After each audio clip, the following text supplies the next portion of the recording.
heart of Saigon, where the streets buzzed with life and the scent of fresh noodles mixed with exhaust fumes, 14-year-old Bao Don dreamed of something greater.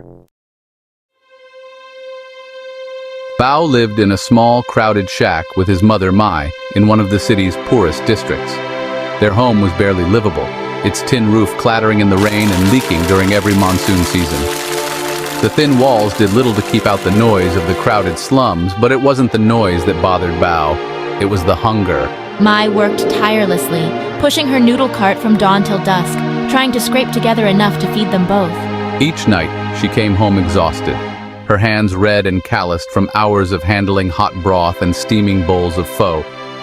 Despite her hard work, they never had enough. Bao often skipped meals, hiding his hunger from his mother. He didn't want to add to her burdens. Besides, he had a plan, one that demanded sacrifice. Bao's obsession was billiards. He had fallen in love with the sport years ago, watching the local hustlers at Boom Billiard Center, a dimly lit hall tucked away in an alley. The precision, the elegance of a perfectly executed shot, it drew him in like nothing else. But the slums were a far cry from any place where dreams were made. Every dong he saved, he set aside to cycle to the billiard hall to practice, even if it meant skipping meals.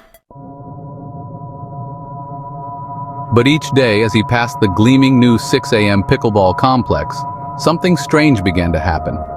The complex had recently opened just a stone's throw from the billiard hall, a stark contrast to the gritty streets surrounding it.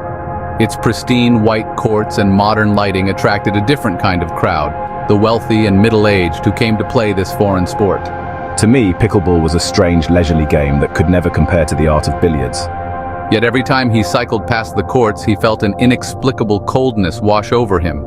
At first it was subtle, a chill that made him pedal faster. But soon, it grew more intense. One afternoon, as Bao biked past, he felt a cold gust of wind hit him with such force that he nearly fell off his bike. The breeze carried with it a faint whisper, almost like someone calling his name. Bao's skin prickled with fear, but he shook his head, chalking it up to exhaustion and hunger. It wasn't until a late evening at Boom Billiard Center that the true strangeness began. Bao had stayed past closing time, practicing alone under the dim light above his table. The billiard hall, with its creaky floors and dim lighting, was a place where whispers and rumors of ghosts often circulated. Bao never believed in such things, but that night as he lined up his shot, he felt the air grow unnaturally cold. A shiver ran down his spine, and he froze. Out of the corner of his eye, he saw something move in the darkened corner of the hall. Slowly he turned his head, and there, standing in the shadows, was an old man. He was tall and gaunt, dressed in a vintage tennis uniform, white shorts, a polo shirt, and high socks. His pale, weathered face was unnaturally still, his hollow eyes fixed on Bao. The cue stick slipped from Bao's hand, clattering to the floor. His heart raced as the man stepped forward, his movements slow and deliberate, as though he were walking through water. "You shouldn't be here," the old man said, his voice low and raspy, sending chills down Bao's spine. Bao's legs felt like they were made of lead, and he backed away, stumbling over a chair. Who are you? He stammered. The man's thin lips twisted into a smile, though it didn't reach his eyes. "You're wasting your time with billiards. Pickleball is the future." Bao blinked in confusion. What do you mean? Before he could get an answer, the man vanished, fading into the shadows like mist. Bao stood frozen in the empty hall, the echo of the ghost's words lingering in the air. Pickleball? Why would a ghost care about pickleball? Shaken, Bao hurried home, his mind racing. The encounter haunted him, and over the following days he tried to forget about it. But the old man wouldn't leave him alone.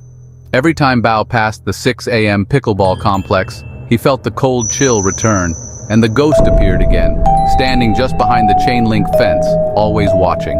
"You could be great. Pickleball is your true path." At first, Bao tried to resist, refusing to give up his dream of becoming a billiards champion. But the ghost was persistent, appearing at odd moments, whispering in his ear even when Bao wasn't near the courts. His hunger for success, paired with the eerie encounters, began to wear him down. He realized he couldn't ignore the ghost forever. After days of wrestling with the ghost's words, Bao finally ventured into the pickleball complex. It was a world away from the rough billiard halls he was used to. The polished floors, the clean white nets, and the fresh smell of the courts made him feel out of place. But his hunger for greatness and a nagging fear of the ghost kept him there. However, as soon as he inquired about court rentals, his heart sank. The price was far higher than he had anticipated. Unlike the billiard hall, where I could practice for hours on end with just a few thousand dong, pickleball was a sport for the wealthy. There was no way Bao could afford regular sessions here, not with the meager savings he scraped together from skipping meals. With a heavy heart, he left the complex, feeling as though the ghost had led him down an impossible path. But fate, it seemed, had other plans for Bao.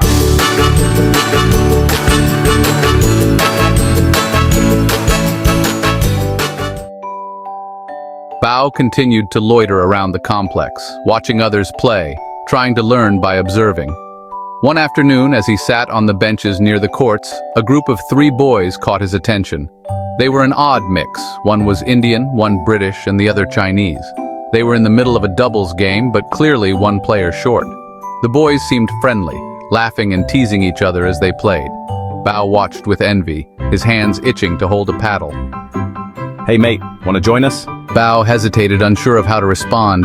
He didn't have the money to pay for court time, and he wasn't sure if they'd want to play with someone like him. I can't afford it. No worries, we've got it covered. Just come play. Before Bao could protest, they handed him a paddle, and for the first time, he stepped onto the court. It was different from anything he'd experienced before. The game moved fast, requiring quick reflexes and sharp precision, skills he had honed in billiards. Soon, Bao found himself fully immersed in the game, moving instinctively, reacting to the ball's flight as though it were an extension of his own body. When the game ended, Bao was breathless but exhilarated. The boys laughed, clapping him on the back. You're pretty good for a beginner. From that day on, Bao played with the group whenever they needed an extra player. They became his regular partners, and through their generosity, he was able to train without worrying about the court fees. Yet each night as he left the complex, he felt the ghost's presence, watching from the shadows, whispering promises of greatness. Despite the excitement of playing pickleball, Bao's body was taking a toll. The physical exertion, combined with his habit of skipping meals, began to show. His clothes hung looser, his face grew thinner, and his energy waned. Each day after training, Bao would stop by the small provision shop across the street to buy a can of Red Bull, hoping it would give him the strength to keep going. The shop owner, an elderly woman with soft eyes and a sharp tongue, noticed his decline. You're looking thinner, Bao. Are you eating properly? Bao, embarrassed, shook his head. I'm saving my money for pickleball. The woman sighed, shaking her head. Foolish boy, you can't play on an empty stomach. She waved him off, but the next time Bao came to buy Red Bull, he found 3 packets of instant noodles stuffed into his backpack. The shop owner had slipped them in without a word. Bao smiled to himself, grateful for the small act of kindness. It wasn't much, but it was enough to keep him going a little longer. As Bao's skills improved, he started to attract attention. One afternoon, after a particularly intense session, the owner of 6 a.m. Pickleball, Mr. Quan, approached him. Mr. Quan was a kindly gentleman, older but with the sprightly energy of a man who had dedicated his life to sports. You've got potential, but I know court fees are high. It's not easy for someone like you, is it? Bao's face flushed with embarrassment. He knew his worn-out clothes and thin frame told the story of his struggles, but hearing it from Mr. Quan made it feel even more real. I don't mind. I'm willing to work hard. Mr. Quan smiled kindly, his eyes softening. I admire that, but talent like yours shouldn't be wasted because of money. How about this? I'll have your court fees. You'll pay just a little to show your commitment, and in return, you can practice here as much as you like. Bao blinked in disbelief, hardly able to process what Mr. Quan had just offered him. Are you serious? Yes, but there's one condition. You have to promise me that no matter how tough things get, you won't quit. Keep playing, keep improving. I see something in you, Bao, something that could take you far. Tears stung Bao's eyes, but he quickly blinked them away, not wanting to appear weak in front of Mr. Quan. He nodded vigorously. I promise I won't give up. With Mr. Quan's help, Bao was able to spend more time on the courts, honing his skills and pushing himself to the limit. Each day, he felt his strength grow, though the hunger in his belly remained a constant reminder of what he was sacrificing.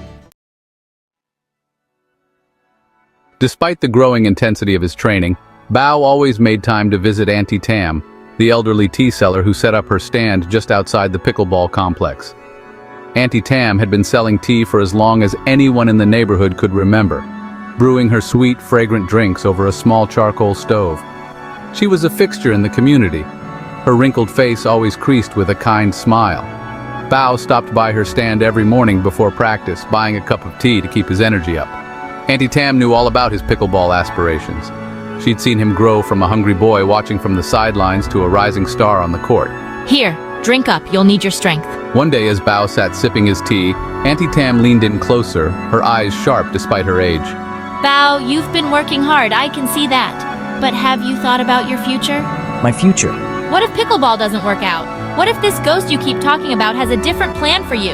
You can't put all your eggs in one basket, you know. Bao shifted uncomfortably, not wanting to think about the possibility of failure. But I'm getting better. I've won some matches, and Mr. Quan is helping me train. I can make it. Auntie Tam smiled, but there was a sadness in her eyes. I don't doubt your talent, child, but life has a way of throwing curveballs. You need to be ready for anything. You should learn English. English? It's a language that opens doors. If this pickleball journey doesn't take you where you want, at least you'll have something else to fall back on. And trust me, knowing a bit of English can take you far.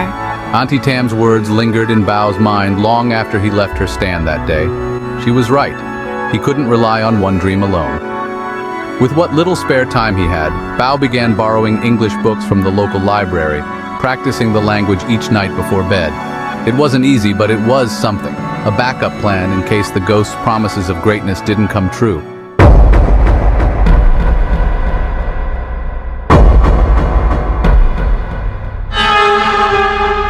Though Bao's skills on the pickleball court grew rapidly, so too did the presence of the ghost. The old man, once a shadowy figure who only appeared sporadically, now seemed to haunt Bao's every step. The whispers had become more frequent, more intense. At night, I would wake up drenched in sweat, hearing the ghost's voice echoing in my head. You owe me, Bao. You owe me greatness. The ghost's words were no longer promises, they were demands. Bao began to notice strange occurrences during his matches. Competitors would fall ill unexpectedly, or balls would swerve in ways that defied physics, as though the ghost were manipulating the game to ensure Bao's victory. At first, Bao dismissed these incidents as coincidences, but the more it happened, the more he couldn't ignore it. One evening, after a particularly grueling match that left my opponent collapsed on the court, I confronted the ghost. Why are you doing this? I demanded, standing alone on the dark, empty pickleball court. The moonlight cast long shadows, and the air was unnaturally cold, even for the late hour. The ghost appeared before him, his hollow eyes gleaming with an eerie light.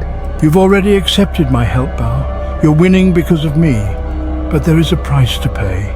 Bao's heart raced, his stomach twisting in knots. What do you want from me? The ghost smiled, a thin, cruel smile. You will carry my legacy. Through you, I will become the greatest pickleball champion in history. But if you fail me, if you ever try to turn away, there will be consequences. Bao's blood ran cold. He had known from the start that the ghost wasn't helping him out of kindness, but this was something darker. The ghost wasn't just his coach, he was a parasite, feeding off Bao's successes, using him to fulfill some twisted, unfinished dream.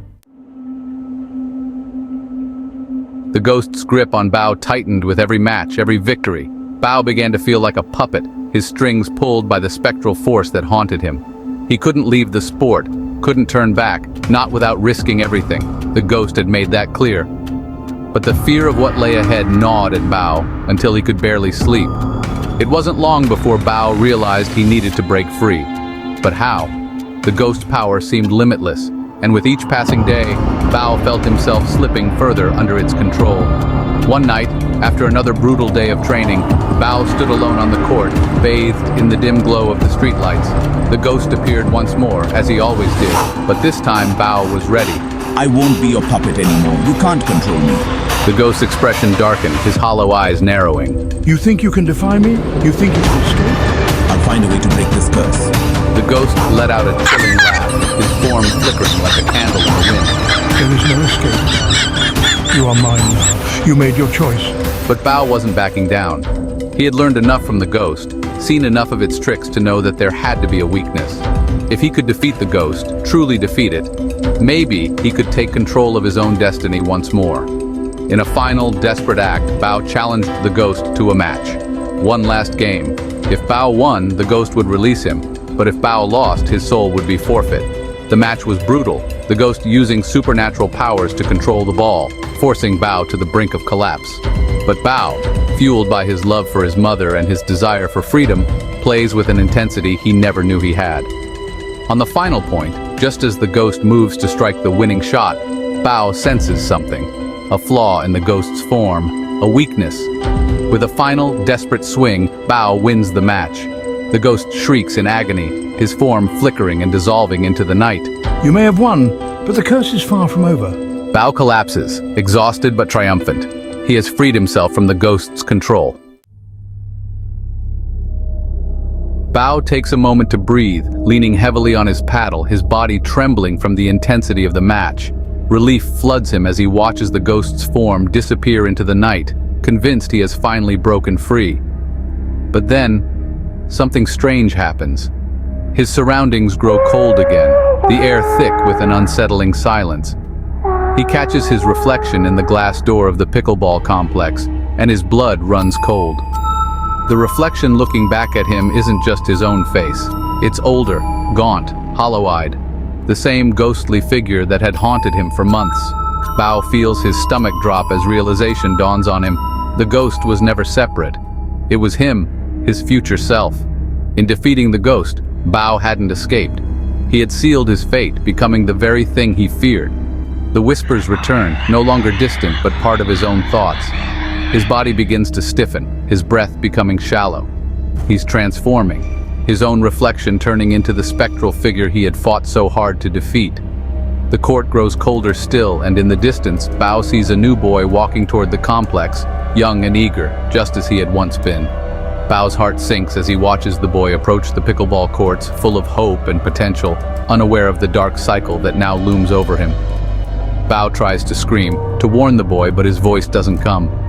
His throat tightens, his body frozen in place as the transformation takes hold. The whispers in his mind grow louder, drowning out his thoughts, as the ghostly presence fully consumes him. In a moment of final, horrific clarity, Bao understands the truth. The old man who had haunted him was not a warning but a reflection, a future that Bao had always been destined to become. The ambition, the hunger for greatness, and the sacrifices he had made had all led to this point. In defeating the ghost, Bao had taken his place. Now he was the one bound to the courts, cursed to guide and manipulate the next generation, just as he had been guided. The curse wasn't just about pickleball, it was about obsession, a hunger for success so deep that it consumed lives and passed from one soul to the next. Bao watches helplessly as the new boy steps onto the court, the same court where Bao's own fate had been sealed. The boy picks up a paddle, his eyes full of determination, completely unaware of the spectral figure watching from the shadows. You could be great. Pickleball is your true path.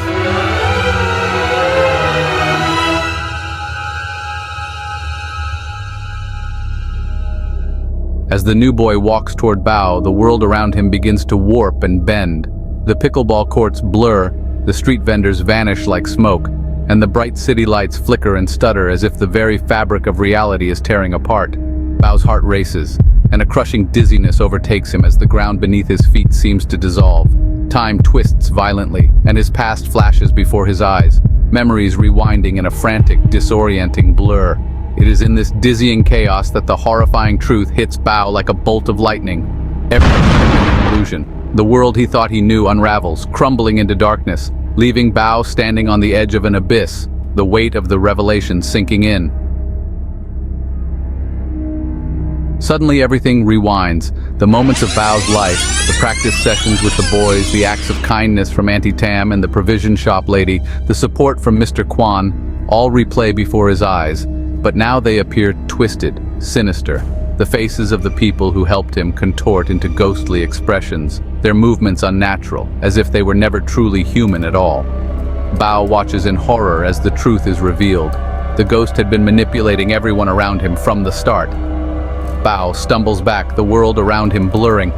His heart pounds as a sudden whisper drifts through the air.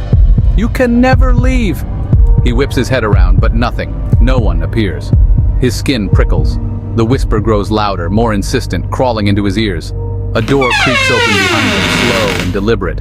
Then, a blood-curdling scream erupts, freezing Bao in place, his body jerking violently. He stands motionless, staring into the dark, the echo of the scream lingering in the eerie stillness. The three boys, Auntie Tam, the provision shop lady, and Mr. Quan, all of them were puppets of the ghost. They weren't acting out of kindness. They were possessed, vessels used to steer Bao deeper into the ghost's plan. Each of them had subtly manipulated him, ensuring he followed the path laid out by the ghost. They weren't real. They had never been real. The Indian, British, and Chinese boys who had first invited Bao to play weren't just friendly kids. In reality, they were puppets, vessels through which the ghost operated. They had approached Bao under the ghost's influence, nudging him toward the pickleball courts and pulling him deeper into the game. Every time they played with him, they subtly pushed him to train harder, fueling his obsession. They never cared about the game or Bao. They were merely bait, ensuring Bao stayed on the path the ghost had designed for him. Auntie Tam, the sweet tea lady who always encouraged Bao, had also been a pawn. Her advice to learn English, her extra tea, her kind words, it was all part of the ghost's plan to lull Bao into a false sense of security. The ghost used Auntie Tam to make Bao feel supported, as if the world was aligning to help him succeed, but the reality was darker. Auntie Tam had been possessed by the ghost, acting as an agent to ensure Bao remained on course. Every act of kindness was another layer of the trap closing around him. The provision shop lady. The old lady who stuffed instant noodles into Bao's bag was another tool in the ghost's manipulation. She wasn't acting out of kindness. She was possessed too. The ghost had used her to keep Bao physically capable, just nourished enough to continue his training, while ensuring he remained desperate and hungry. Her concerned words about his weight were not genuine. They were the ghost's whispers, designed to push Bao deeper into his obsession. Even Mr. Quan, the kind court owner who lowered Bao's fees, was a puppet of the ghost. From the moment he noticed Bao, it was the ghost pulling the strings, ensuring Bao stayed on the pickleball courts as long as possible. Mr. Quan's support wasn't real. He had been compelled by the ghost to encourage Bao, giving him just enough opportunity to keep playing and feeding the cycle. The lowered fees, the words of praise, were all part of a larger plan to entrap Bao in an endless game of false hope. The ghost had chosen Bao for a reason, his desperation and hunger for success. Bao, living in poverty and yearning for greatness, was the perfect pawn. Someone who would sacrifice everything to escape his circumstances, making him easy to manipulate. Bao's ambition blinded him to the strange occurrences around him, allowing the ghost to sink its claws deeper into his mind with every victory. The ghost had seen this ambition before, in countless others who had fallen into the same trap. Bao wasn't the first, nor would he be the last. The ghost had been bound to the pickleball courts long ago, a victim of the same cycle that now ensnared Bao. Each time someone like Bao showed potential, driven by desperation and a hunger for success, the ghost would take hold, pulling them into an endless game. The courts themselves were cursed, a supernatural space where the ghost could continue the game for eternity, feeding off the hopes and dreams of its victims. The endless game wasn't about pickleball, it was about control. The ghost needed pawns like Bao to sustain its existence, feeding on their ambition, trapping them in an illusion of victory and freedom. Every time Bao won, every time he thought he had escaped, the game would reset, and the cycle would begin again. The truth hits Bao like a sledgehammer. He had never truly played pickleball at all. Everything he experienced, the friendships, the victories, even the ghost's final match, was part of an illusion, a carefully crafted mental prison. Bao was still standing in the dim billiard hall, where the ghost had first appeared, his body frozen in place, his mind trapped in the ghost's endless game. The ghost had never intended to free him. Bao was now a permanent part of the game, doomed to relive the same cycle over and over again as the ghost fed on his ambition. In the final moments, Bao watches helplessly as the illusion resets. The pickleball courts shimmer back into place, and a new version of Bao steps forward, eager to play, unaware of the nightmare that awaits him. The ghost's laughter echoes in the darkness as Bao realizes he will never escape. Please like and subscribe if you enjoyed this story and click the player on the top left for more stories. Let me know in the comments if you would like a sequel to this story.